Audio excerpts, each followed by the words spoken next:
So I guess Monday there are a few more people to join, but we'll start at least. We'll try to first review what we did so far. So we were talking about Java platform, and we have gone through Eclipse IDE. Now you know how to use Eclipse IDE also, right? Yes, that is what we did. So hope everyone got the access to the records, right? Is there anyone yet uh, to get access to the records? Okay. Are you people able to hear me? Vineet is not able to hear me, it seems. Vineet, yes, I'm talking. Okay, others, could you all of you please confirm? Hope you're able to hear me right. I'm sorry to bother you. Okay, yeah, Vineet, others are able to hear me. Okay,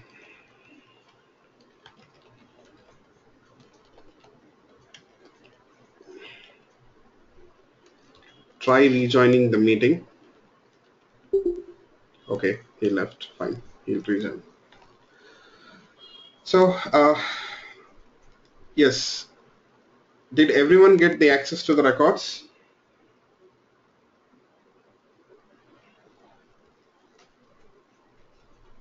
Okay, good. Um, uh, Prashant, could you please let me know your reference? Sorry, I forgot to ask you. You can just message me private. Yeah.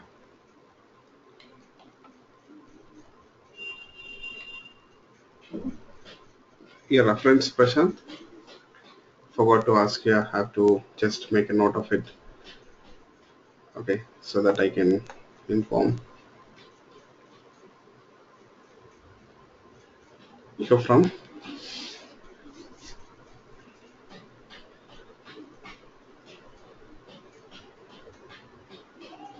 Okay. Prashant, can you hear me? Sure. My email ID is this. Which I'm messaging you.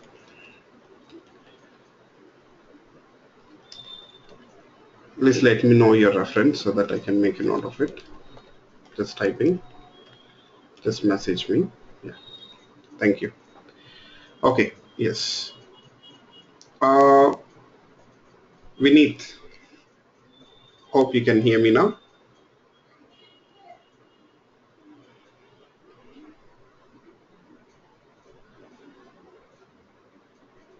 Okay, good. Fine. So let's start. Today, I'm going to talk about data types. Today, we'll start with data types. So, as I told you people, just a couple of days, please bear with me. We'll just talk about few basics. Okay. So, data types. A data type basically, I can say that it is used to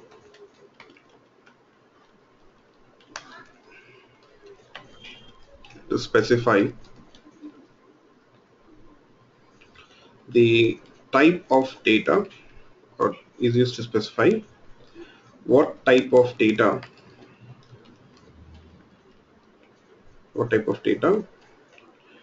you want to store in the memory so that the memory is accordingly allocated. So that memory is accordingly allocated. So data type is used to specify what type of data you want to store in the memory so that memory is accordingly allocated. Okay. Yes. You'll find that in Java we got sorry we got in Java we got 8 primitive data types. 8 primitive data types. So what are they? Let's see. Byte,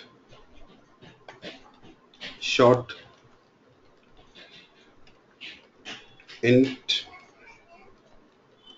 long, double, sorry, float, double, boolean, and character type. Yes.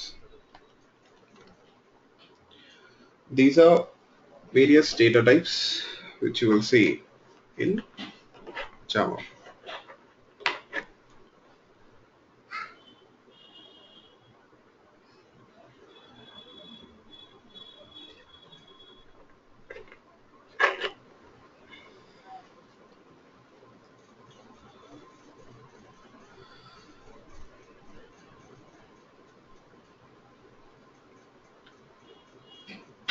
Okay. Yes.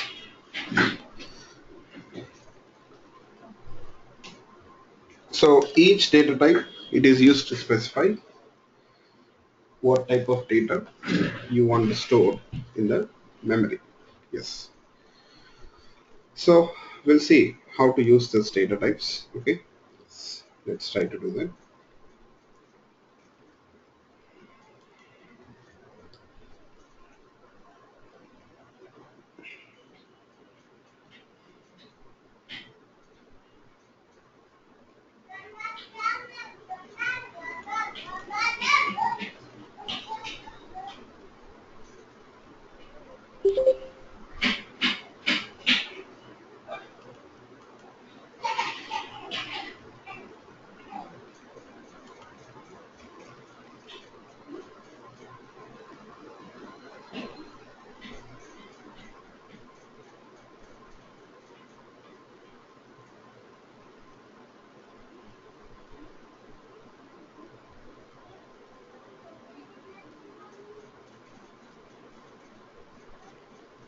Okay. Yes. Uh, Hi Sagar. We have just started. I'm talking about primitive data types here. Okay. Yes. So in Java we have 8 primitive data types. So we are talking about this primitive data types. We are starting now. Okay. Hope you got it. So you see now, for suppose, let's say all of you now, let's say I want to store a numeric value. So in order to store a numeric value, in order to store a numeric value, we need to, we can declare a variable here. So variables, you see, we use them to store a value, I can say. Yes.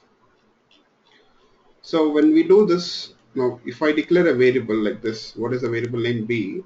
The variable name is B.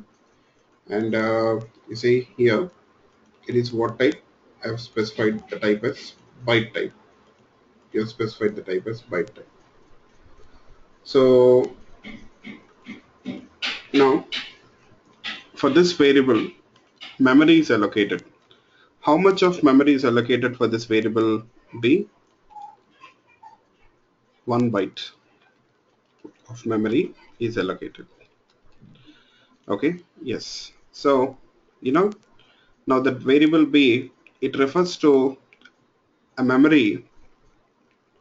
It's a name of the memory, okay, whose size is 1 byte, I can say. Okay, so that memory name is B, and in that memory as of now, we have a value 10. That is what is stored.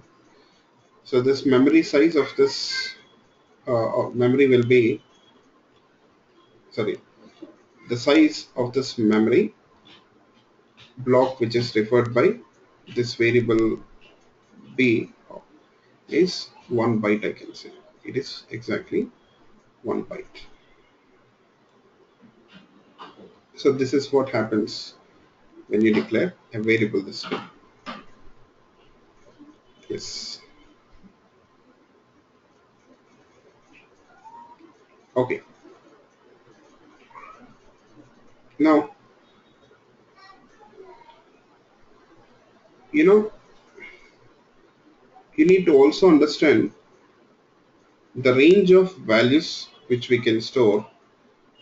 You need to also understand the range of values which we can store in that memory, in that byte variable.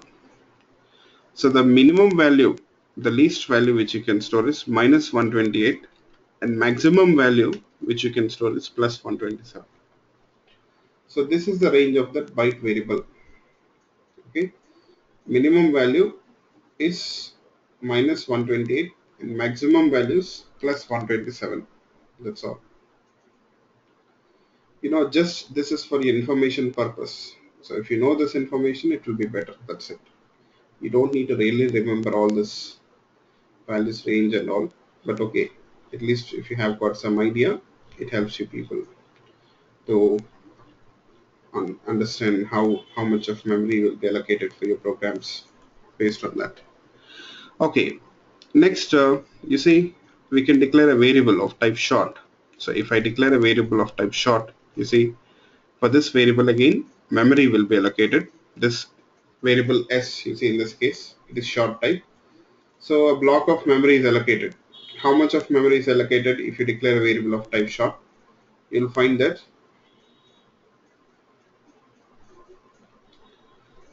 2 bytes of memory is allocated. Exactly 2 bytes of memory is allocated for this particular variable. 2 bytes. And you know what? Here, the range of values which you can store, I'll give it in power, minus 2 power 15 to plus 2 power 15 less 1 value. So minus 2 power 15 means it is roughly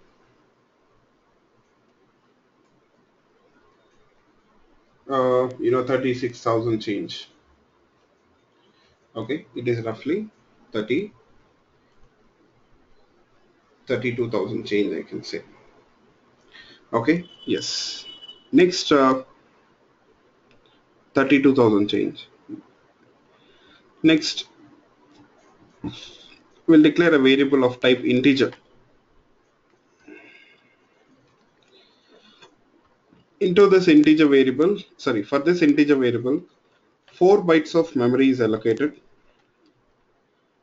4 bytes of memory is allocated, and you will find that the range of values which you can store here will be minus 2 power 31 to plus 2 power 31.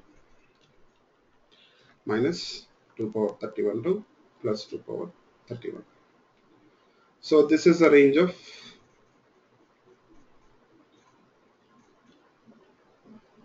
integer.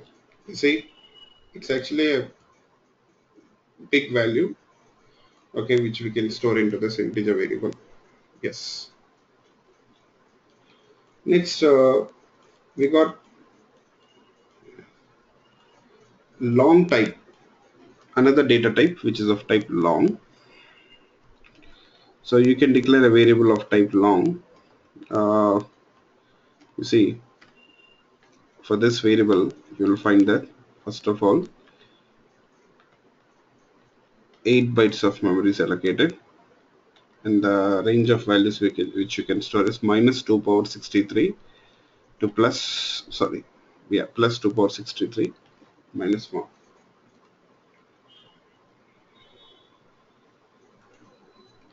Here the cap symbol, you can read it as power, okay, 2 power 63 to minus 2 power 63 to plus 2 power 63. So hope you people got it.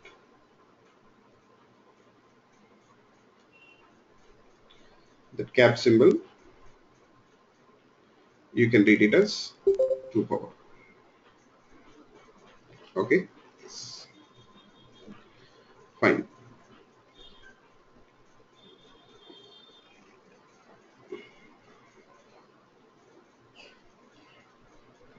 So hope you people got it.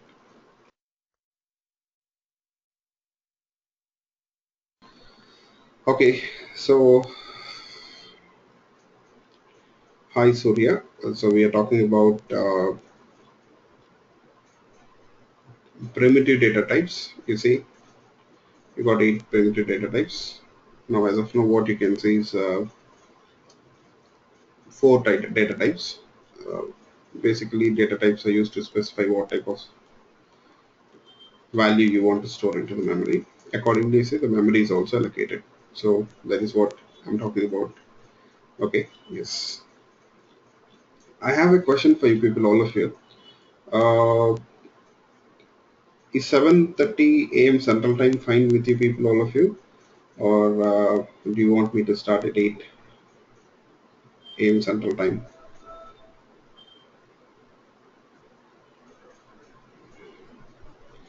7:30 a.m. is fine, right? All of you, 7:30 a.m. I know Monday mornings might be a little difficult, but other days I hope you people are fine. 7:30 is fine for everyone, right? No objection from anyone. Okay, good. Okay, so from 7:30 to generally as we progress, as I told you people, this week itself after a couple of days, 2 days, from 7:30 onwards, it will be 8:30, 9:30, 10 o'clock, 7:30 to 10, 2.5 hours every day. 7:30 a.m. to 10 a.m. Central Time. It is Eastern Time. I guess it will be 8 a.m. to, sorry, yeah, not 8 a.m. I guess it is 8:30, right? Yeah, 8:30 to 11. Okay. Now you see we have so many data types. Now have you noticed it? All these data types which we have, which we are using here, they're all used to store integer values itself. They're all used to store integer values. Yes. So here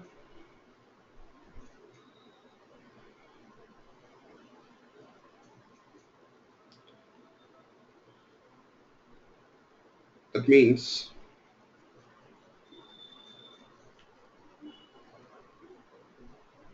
actually, do we need so many data types to store integer values? Why can't we use a long type for everything? You see, if you check this long type, long data type variable, the variable which is of long type can actually take almost any type of value, right? And the range is also very large. So why we need to use so many data types when we can actually go for long type? You got the point, all of you. So why we have so many data types here? Why can't we go for long type? Memory leaks. Okay, or I can say that, you see, the amount of memory which is consumed, it varies from data type to data type, right? And also you see, uh, to make sure that we use the memory optimizedly, for memory optimization, it's better to have this data types, because um, if it is a small value, it consumes less memory. If it is a small value, you see, it consumes less memory. It consumes less memory. For example, if you have a value which is in the range of minus 128 to 127, plus 127. So in that case, you see, it is better if we go with byte. Actually, we can use long also for this. We can also go for long. But if you use long type, what happens? You'll find that uh, you will end up consuming, that variable will end up consuming 8 bytes of memory. So for byte, 1 byte of memory is allocated, whereas for long type, 8 bytes of memory is allocated. That means unnecessarily we're wasting 7 bytes of memory. You know, in an application, you may have thousands of such variables, right? So now you can just imagine. So if it is one variable, maybe 7 bytes is not an issue, but you'll have many such variables. So an aggregate would of all that memory consumed by all these variables would be very high. Okay. Yes. Fine. Hope you people got it. Range means the value which you can store. So in a byte variable, minimum value which you can store is minus 128. Maximum value which you can store is 127. That means if you have a numeric value which we need to store, which is in the range of minus 128 to 1 plus 127, you can use byte type. It can accommodate that value. If it is beyond that, if that value, numeric value is beyond that range, then you cannot store it. It's not possible. Okay, hope you got it. And even others, hope you got it. Yes, minus 128 is valid, of course. Minus 10, there's no issues. Minus 128 is also valid. You can use minus negative symbol. Generally for positive values, we don't use plus. Okay, it is considered as redundant. That's it. Okay, so hope you people got it. So if it is clear, let's move on. Now, we have floating point values. You see, in order to store floating point values, we have appropriate data types. We have appropriate data types.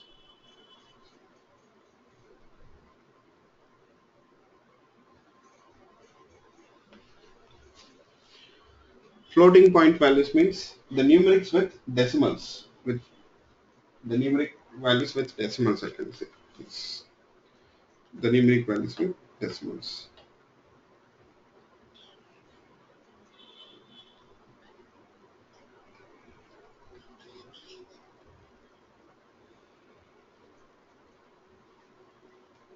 So for example, you see a price of any product or interest rate or your account balance.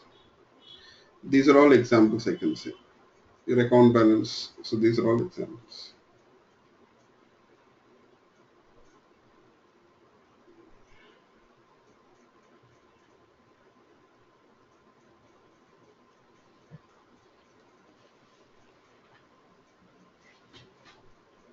So for floating point, to store floating point values, you see, we can go with this float type. For example, $99.99. Okay, so you see a lot of products with that price. Okay, how much of memory is allocated? 4 bytes of memory is allocated. When it comes to the range, you can just neglect it. Don't worry. Okay, just neglect it. Don't worry about the range. So I've got a very huge range for float type. Yes. Okay. So next, we got double type. We got double type.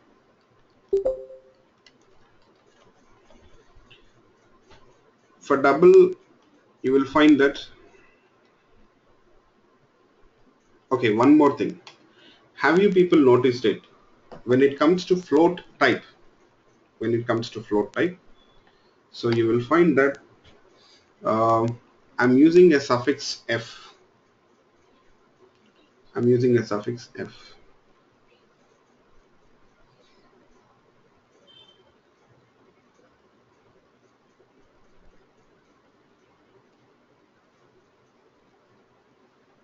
So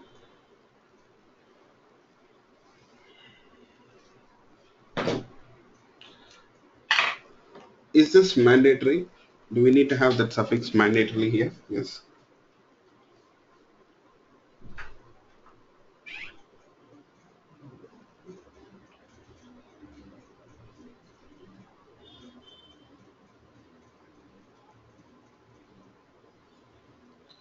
Actually, I can say yes, it is mandatory. If you don't use that suffix f for float values, you have to use suffix.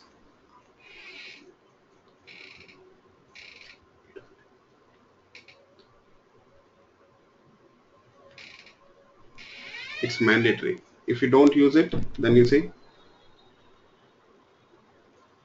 it says it throws an error.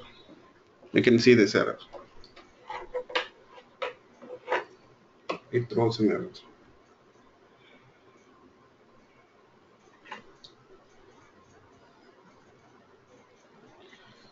Yeah. So if you don't use that suffix, then it is considered as a double value actually. By default, it is actually considered as a double value. You got the point, all of you? If you don't use that suffix, then it is actually considered as a double value by default. Yes.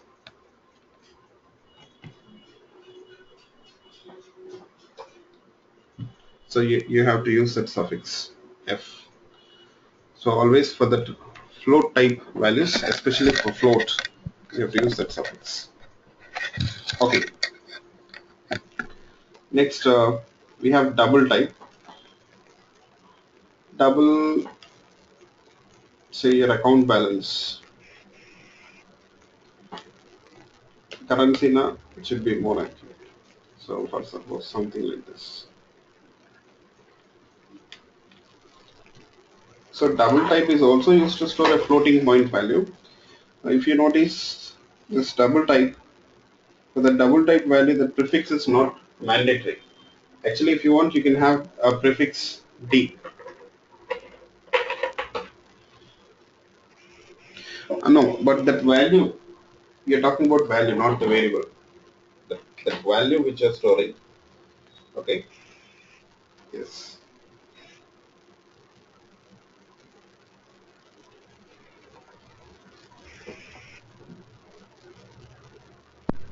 We are talking about the value which you are storing. Yes.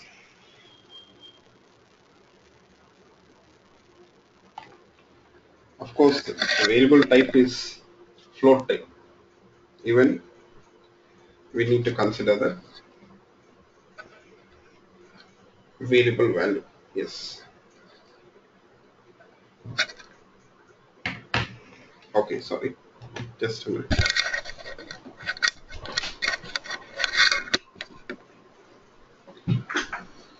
So, any other questions?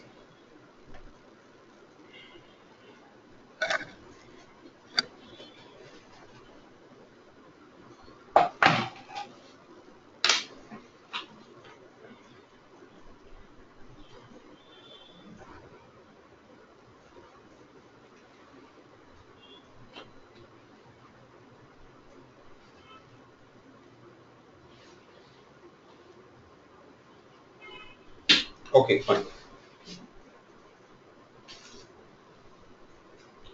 So now for the double type,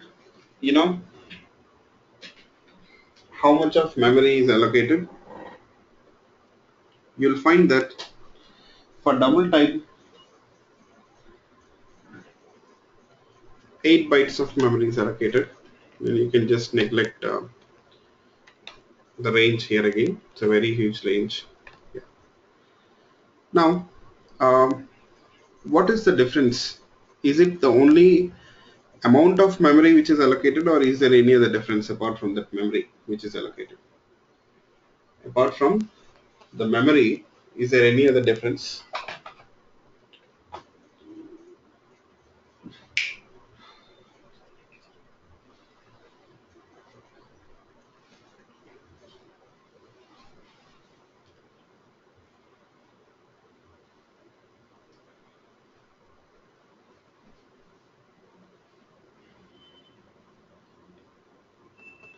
We can accommodate more values after decimal. Yes, that's right. But you know how many?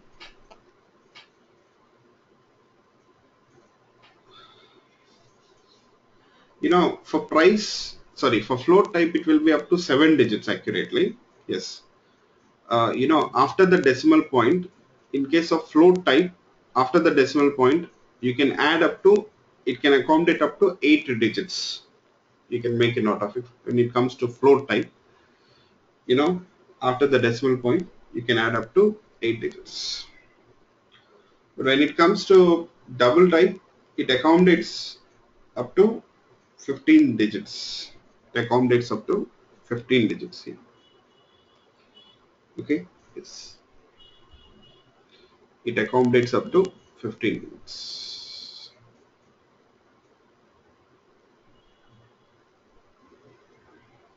Float type 8 digits, double type up to 15 digits. Yes.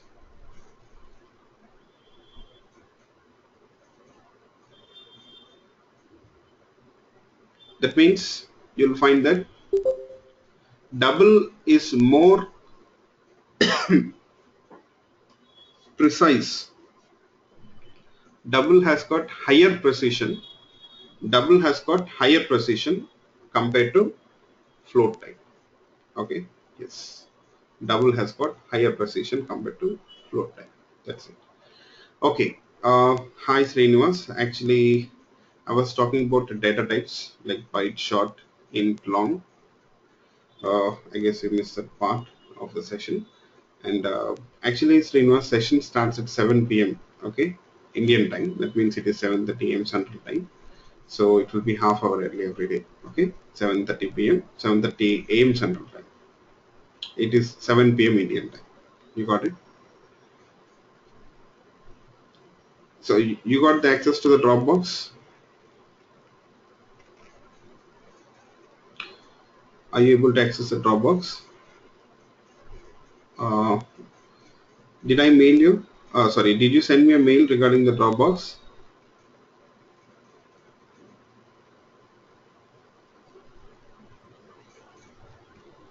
Okay, you can do it today. Okay, I'll share it. Yes. So every day you'll find the records in it. Okay, fine. So thank you. Yeah. So you see, double has got higher precision. After decimal point, it can accommodate up to 15 digits. Double, whereas float type up to 8 digits. That's the difference. Okay. That means you see for scientific calculations, for currency calculations. Okay. So in that case, you can go with double type instead of float because it has got higher precision, right? Yes, fine. So that is about the data types. Next, we'll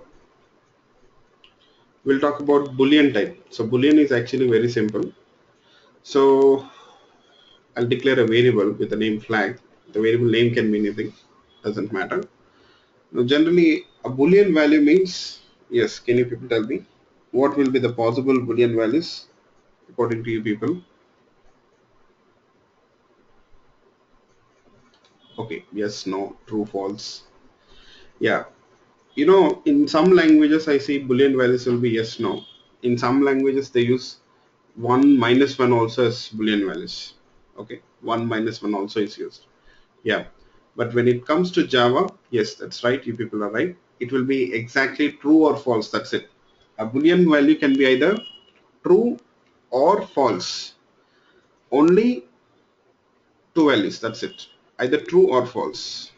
A Boolean value can be either true or false. That's it. You see, that way it should be in small case. True or false.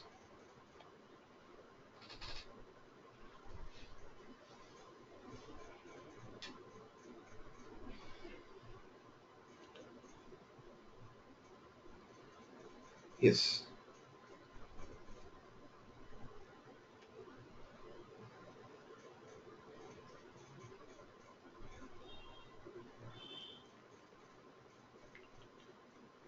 It should be either true or false.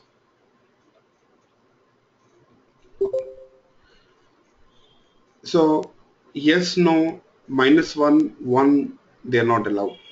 Okay. Yes or no, minus one, one, they are not allowed. Only true or false is allowed as Boolean values. Yeah.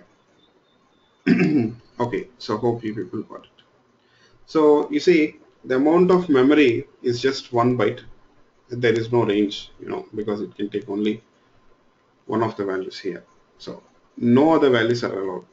Even true in uppercase is also not allowed. Java is case sensitive. Okay, it differentiates small case letter from uppercase letter. They are different for Java. Small case letter is different from uppercase letter. Okay, yes. Just a minute.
Yeah, I'm sorry.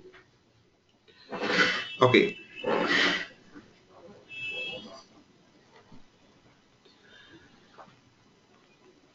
Hi Priyanka. Actually, session starts at 7:30 a.m. Central Time.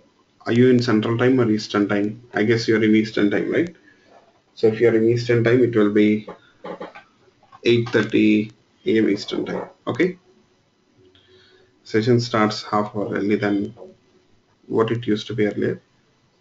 Priyanka, hope you can hear me. So session starts at 7:30 a.m. Central Time, or if you're in Eastern Time, it will be 7:30 a.m. Central Time. If you're in Eastern Time, it will be 8:30 a.m. Yes. Okay.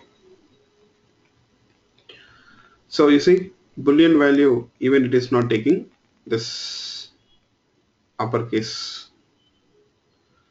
letters. It should be only in small case. That's it.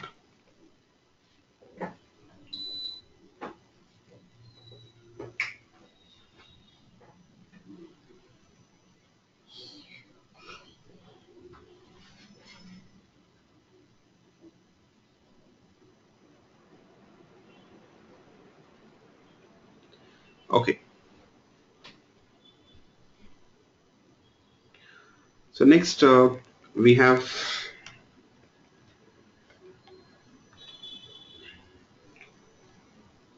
character type.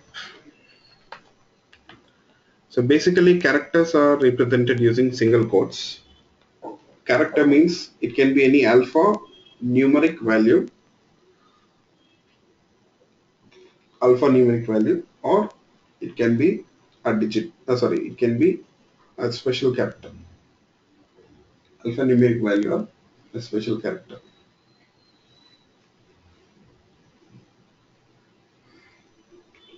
Special characters means it can be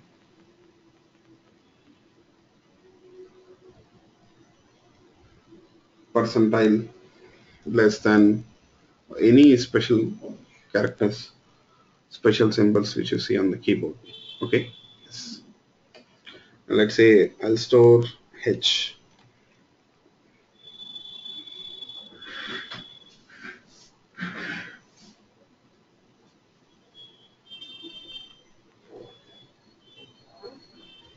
I'll store H.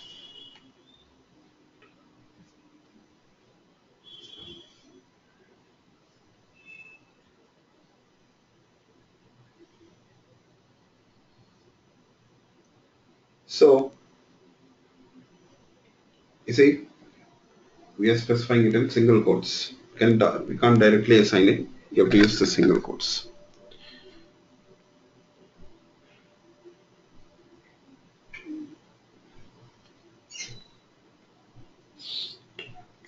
Next, you know,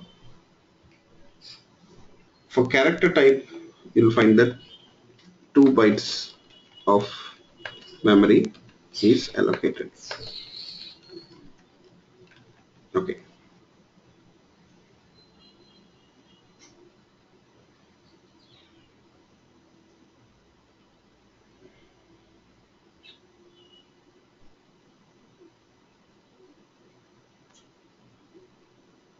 2 bytes of memory is allocated.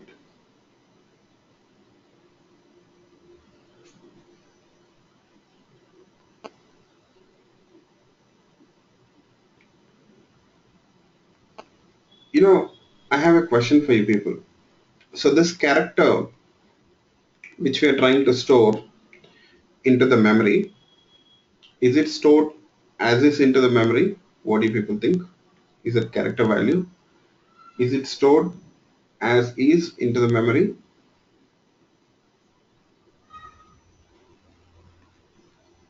No. Then how it is stored into the memory?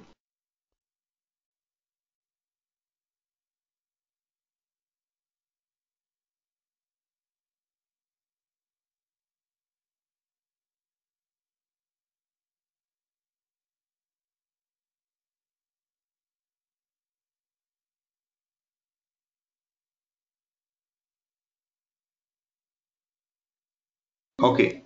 So each character has got a ASCII code. Okay.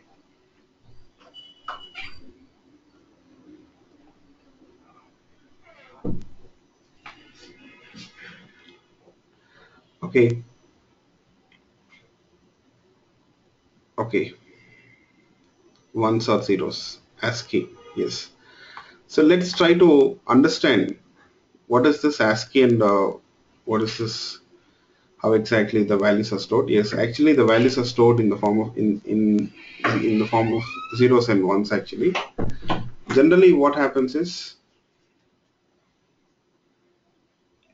when we try to store any value into the memory, previously we saw integer values, right?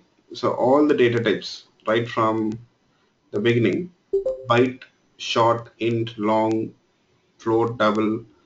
So whenever we store any numeric value, you know what, for suppose it is 30, it is first of all it is converted into 30 will be converted into binary representation. Always in the memory the values have to be stored in the binary representation will be used. Yes, binary representation. You have binary number system. Hope you people are familiar with it. So actually we use decimal number system. Generally we human beings, we use decimal number system. So in decimal number system you will find that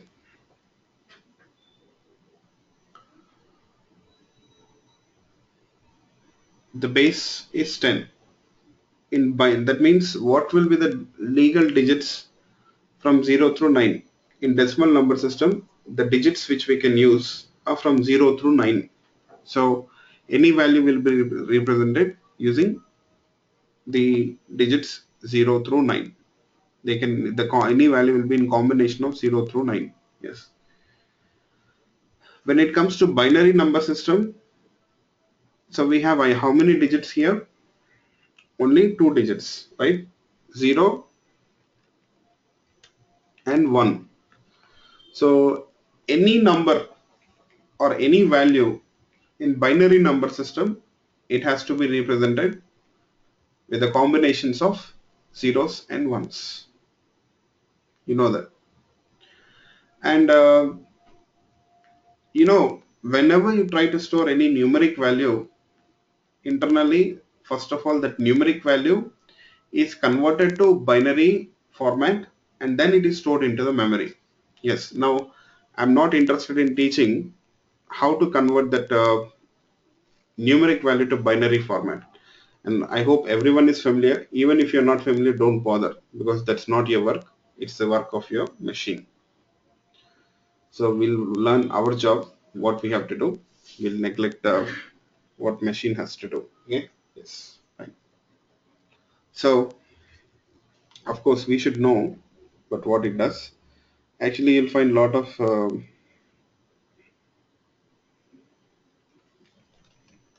sites where you can just check this. You see decimal to binary converter. So I'll specify decimal value. For suppose let's say 30. So you click on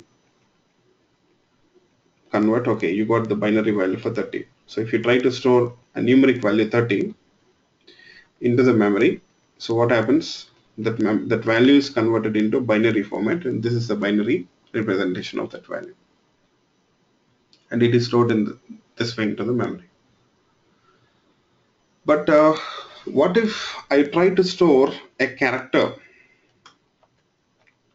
So is there any standard defined in mathematics? Actually, that are mathematics conversions, right? Do we have any standards, or is there any procedure in mathematics to convert that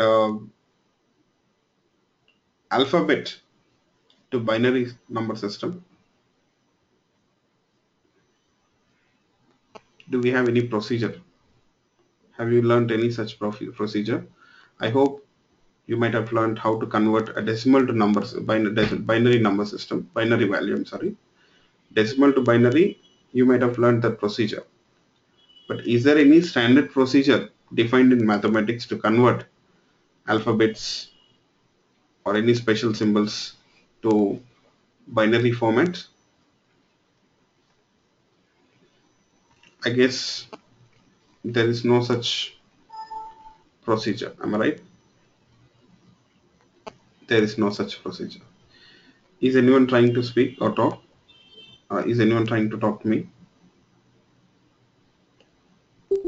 No, right? Okay, fine. I'm sorry. So actually, there is no such procedure in mathematics defined to convert decimal value to binary. There is no such procedure. You won't find any procedure. So because there is no procedure to convert a character, or sorry, an alphabet to binary format. So what computer people have done is they have actually found a workaround for this. They found a workaround for this. What is that workaround? What they did is, for each alphabet, because there is no direct procedure to convert an alphabet to binary number system, because alphabets are not numeric values, right? Alphabets are not numerics. So because there is no such procedure, so what they did is, you see, they have assigned a numeric value to each alphabet. They have assigned a numeric value to each alphabet, and they call this procedure as they call this standard. They've defined a standard for this, and they called it as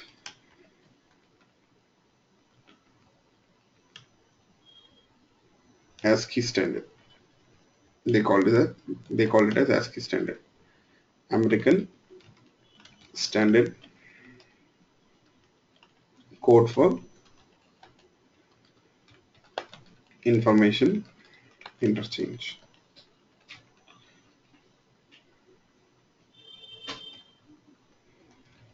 Okay.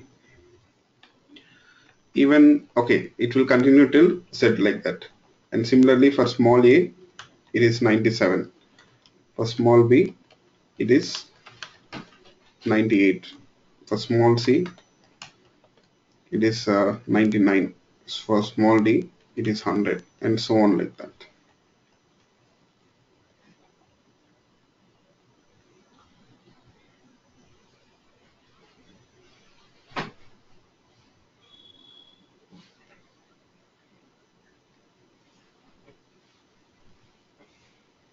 Okay. So whenever we try to store an alphabet A, caps, okay, caps A, you see we have an associated value for that capital A, right? What is it? 65. So that 65 will be considered, and that 65 is converted into binary format. Binary value of 65 is this, and then it is stored into the memory. The same is the case for other alphabets also. But we have numeric value 65, right? So how it differentiates that capital A's value 65 numeric value? Yes, you see the data type. Generally, this is where the data type comes into the picture. So you see that memory which is allocated is, we are specifying that we want to store a character value. So in that block of memory which is allocated for that character variable, in that block of memory, if that binary value 65 is stored, that means it belongs to an alphabet. Okay, if it is integer type, you can also store a value into an integer variable. Of course, there is a clear segregation. So if into that I'm sorry, into that variable I, sorry, into that variable I, if binary value of 65 is stored, then of course it's a numeric 65 itself. But into that character variable ch, if the binary value 65 is stored, that means it's caps A. This is how it is segregated or differentiated based on the data type. Hope you people got it. There won't be any confusion. So you people got it, all of you. So it depends on the data type now. The variable, it is of what type, that binary values will be accordingly segregated. Okay. But you know what? Java doesn't use ASCII. In Java, we don't use ASCII. Yeah, C++ uses ASCII. Then what Java uses?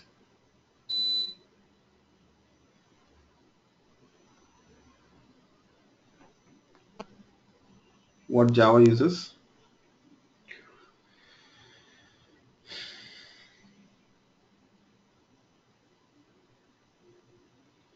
So Java uses Unicode standard. Unicode. It stands for Universal Code.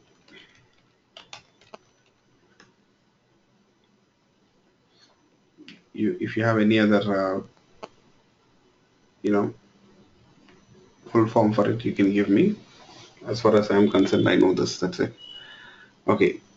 Can we store character values using ASCII code if we know them?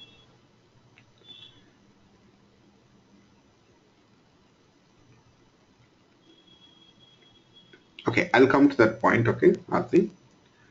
So I'll show you. Yes. So, but as I told you, people in Java, we don't use ASCII. ASCII is not valid, but we use Unicode. According to Unicode standard, actually ASCII, Unicode, what are they? They are standards which are used to define a numeric value to an alphabet. It's just that standard which defines a numeric value to that alphabet. Yes.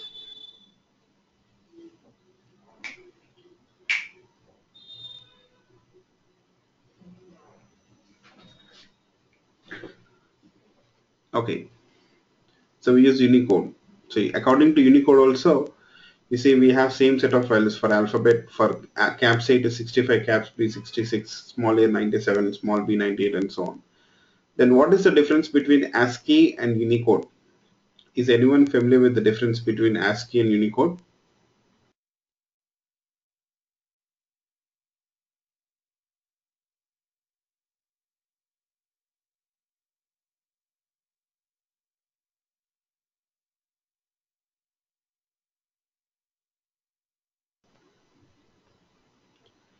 Yes. So is anyone familiar with the difference between ASCII and Unicode?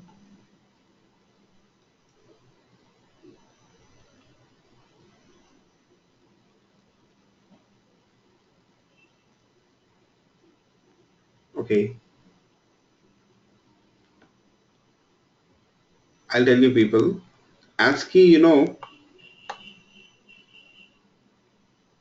it only supports English language, I can say. That means in ASCII, you have this ASCII values only for English alphabets, plus additionally for digits and special symbols or special characters.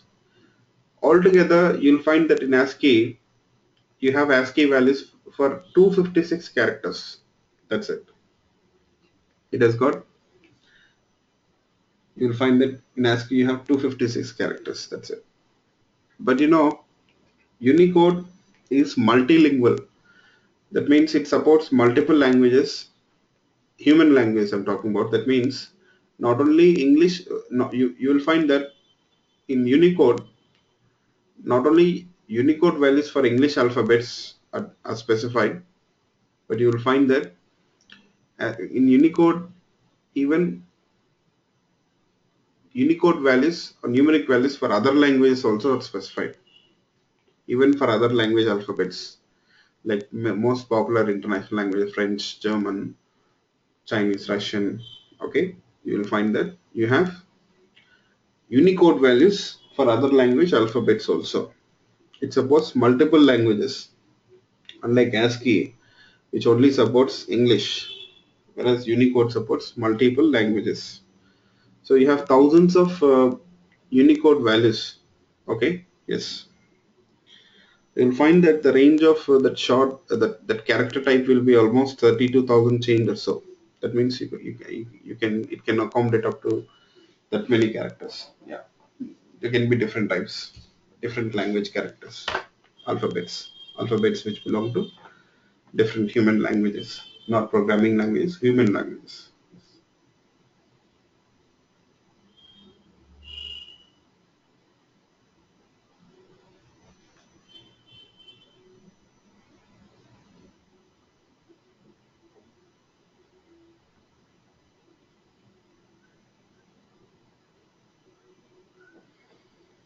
So, is it clear for everyone? Can I have yes or no?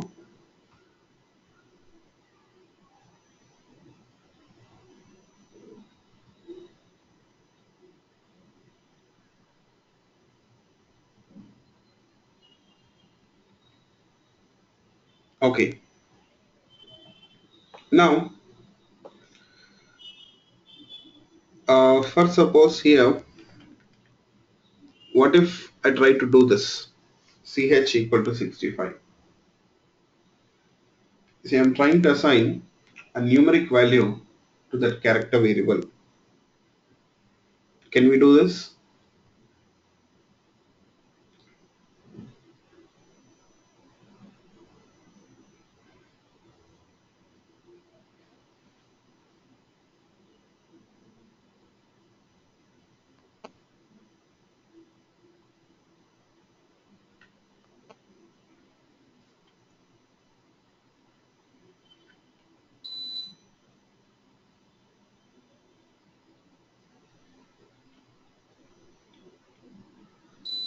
Yes, it will take it definitely. It takes that value 65. But you see, we are not using single quotes, right?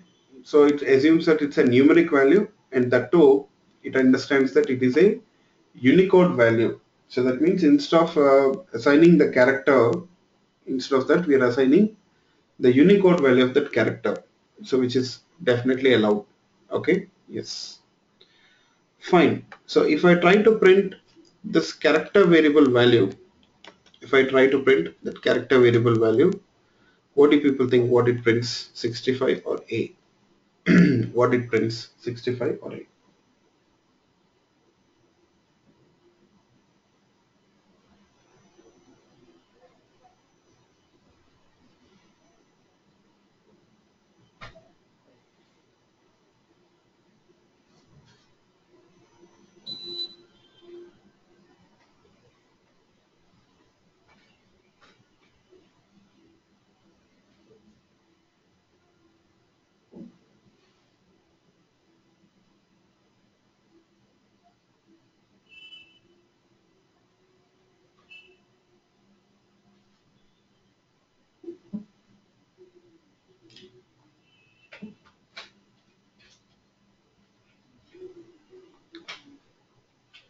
Okay, yes.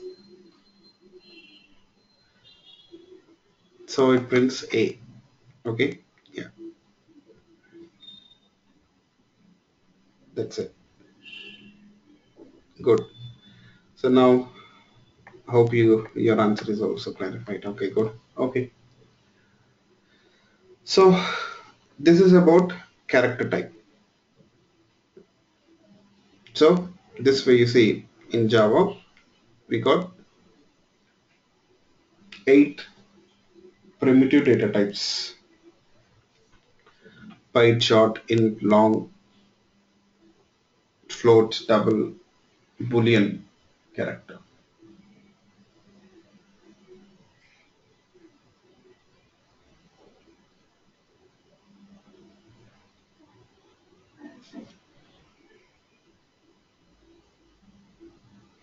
So no, it won't take it with quotes. If you use quotes, it can only take one digit, not two. And one more thing, let me also tell you people. You see, you cannot assign more than one character to a character variable. It's not possible. You can't do this double end. Okay, it only takes single digit here. It considers it as a character, not as a numeric value. Now, you see, 6 is allowed, not 65. It won't take two digits or two characters. I'm sorry, not digits. Two characters, it won't take it. Okay.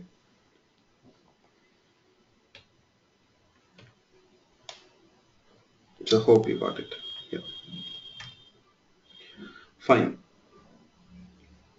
Now, any other questions? Please let me know.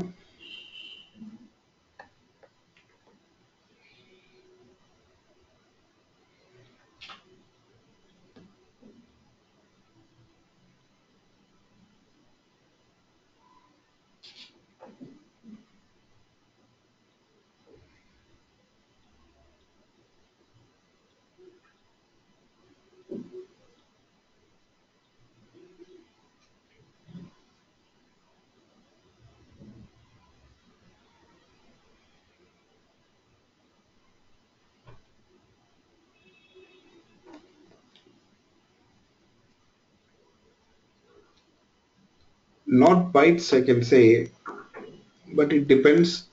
Unicode won't use any bytes. Unicode is a standard, where in that standard, for each character, a numeric value is assigned. That is the standard. Character is a data type which we use to store the characters. Okay, when we store a character internally, for that character you'll have a Unicode value which will be used. Unicode value is a numeric value which will be used to convert it into binary format. Because we cannot directly convert an alphabet to binary format, so we use this workaround for wherein for each alphabet a numeric value is assigned. So whenever we try to store that alphabet into the memory, so that numeric value will be considered and it will be converted to binary format and it is stored. So in the way in a character, that means the memory which is allocated for character variable, in that memory location, if this binary value is stored, that is 65, then it means it is A. That's it. You got it? So for that character variable, the memory is allocated, which is 2 bytes. For character variable, memory will be allocated, not for Unicode.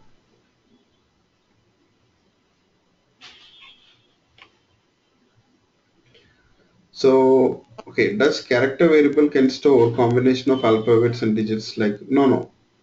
As I'm telling you people, character variable can take only one character at a time, not multiple characters.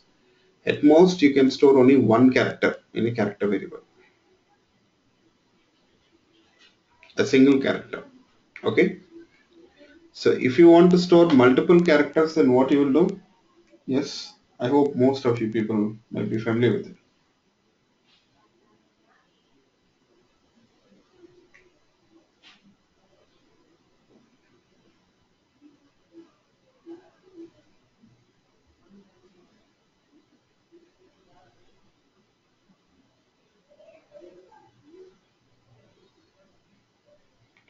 Okay, you have two options. Yes, one is you can use string type or string class in Java. String is not a primitive data type, but it is a class in Java. String is not a primitive data type, it is actually a class in Java. Or we have another option. String array is not needed, only string. String can take multiple characters. Actually, it's a class in Java. So we string objects, we say. But we have another option. What is it?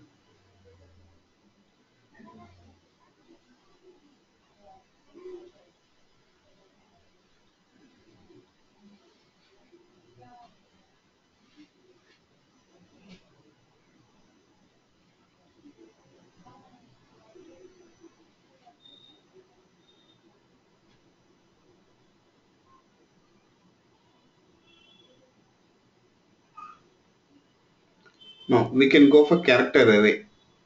Character array. Okay. We can go with character array, I can say. Character array. String or string buffer class is also there, but you will go for character array. Okay. Yes, hope everyone got it. So this is about primitive data types.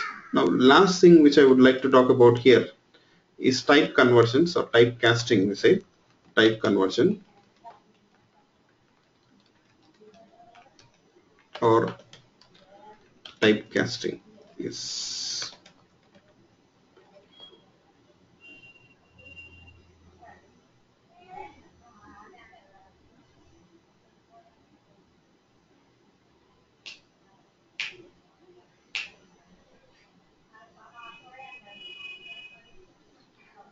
So when we talk about type conversions, you'll find that we have two different types. One is implicit conversion and the other one is explicit conversion. Explicit conversion. So what is this type conversion actually? So when we try to store one type of value into another type of variable, Java will try to convert that value to that appropriate type of variable. Okay, yes, to that variable type, I can say, to try to convert it into variable type. Yes,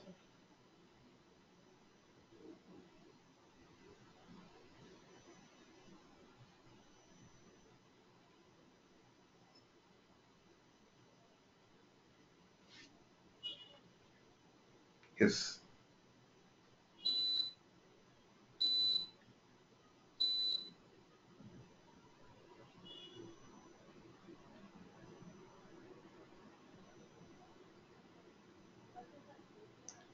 So for example, you say,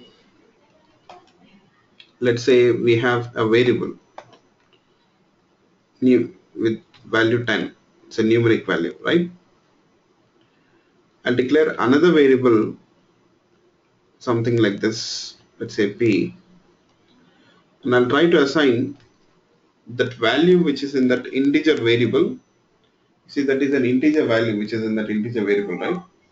So we'll try to assign it to float variable. We'll try to assign it to float variable. So what happens if I do this?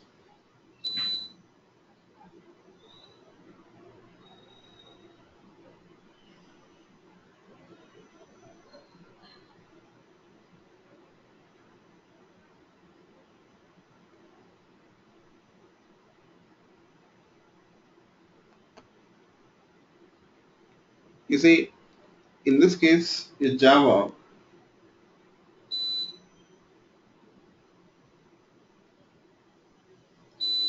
we'll try to convert. Java will try to convert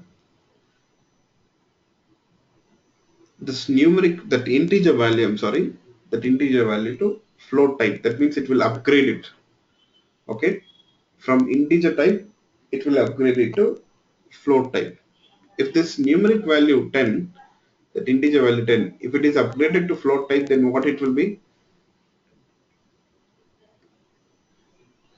What will be the float value? 10.0, 10.0, right? Yes. Let's see. it will be upgraded and it is stored into that variable p. You see, in this conversion from integer to float type, when we are trying to store an integer value to float variable, so it will try to convert that integer value to float type. So in this conversion, is there any loss of data or is there any data truncation? Do we have any loss of data or data truncation? In this conversion from integer type to float type, do we have any loss of data? I can say no loss of data. Yes, no. So because there is no loss of data, Java, okay, on its own, without our consent, what it does, it will convert that that integer to float type. Okay. So we don't need to explicitly ask Java for this conversion. So Java will do it. Okay. Yes. Without our involvement, it will do it. Yes. Let's see. I'll run this code. So this is called as implicit conversion. You see, the value is 10.0. F will not be printed. Okay. F will never be printed. Even if you try to assign F, it won't be printed. Yes. So this is implicit conversion. This is implicit conversion where we don't need to explicitly specify to Java to convert that integer value to float type. We are not doing it here. Okay. We are not asking Java to convert that integer type to float type. Yes. You're not asking Java to convert from integer to float type. Yes. It does that implicitly. This is implicit conversion. So we got explicit conversion. Let's see an example for explicit conversion. What if we have a situation which is vice versa? I have a float value this way, something like this, 99.45. Now, if I try to store that float value into an integer variable, so in this case, first of all, Java will try to convert that float value to integer type. So if that float value is converted to integer type, then in that case, so what will be the value? What will be the value? If that float value is converted to integer type, then what will be the value? It is only 99. It will be only 99.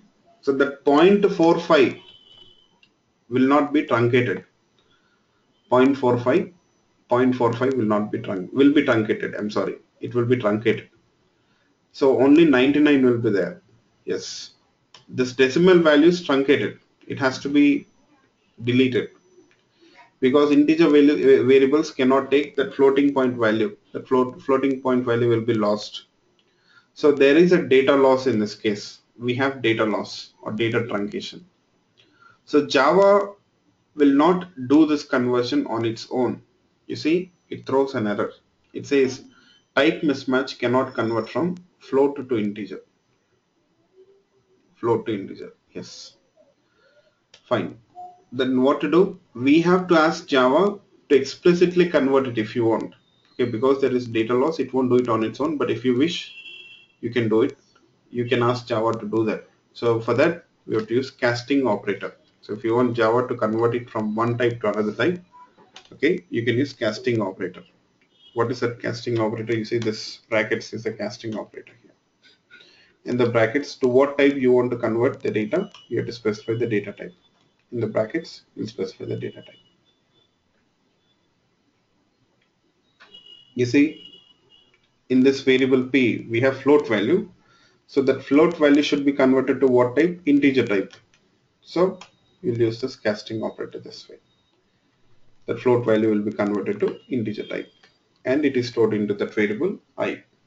So in this case, we have loss of data. Though we have loss of data, it will do it because we are asking Java to explicitly convert it. This is the explicit conversion. 99. That's it.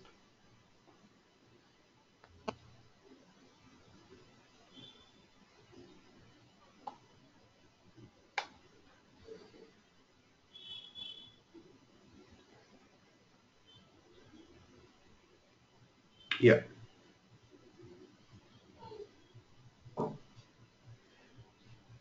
99.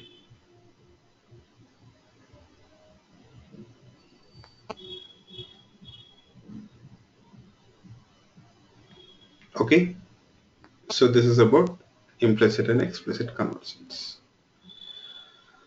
So hope everyone is clear with this. So any doubts or issues in this regard, please let me know.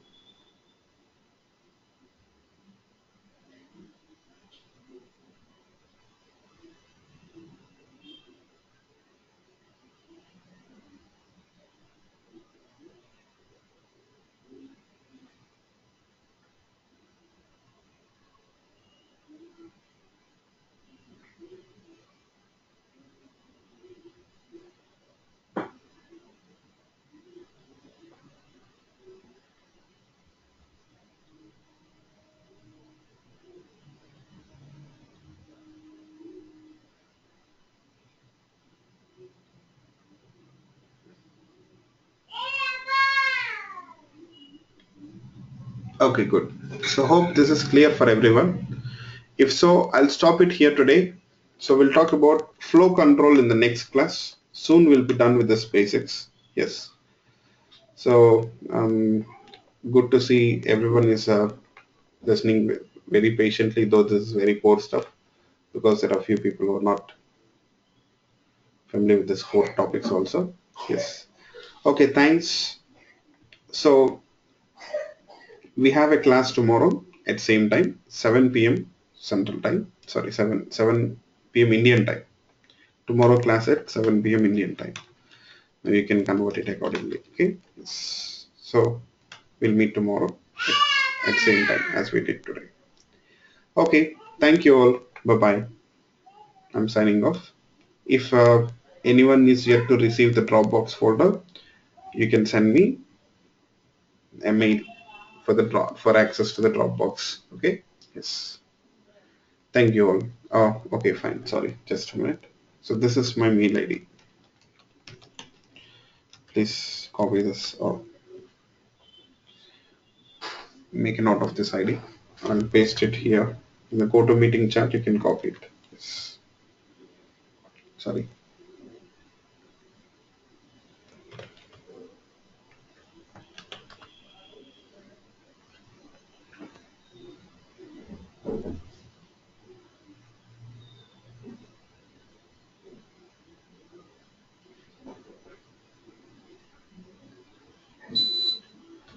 Okay then.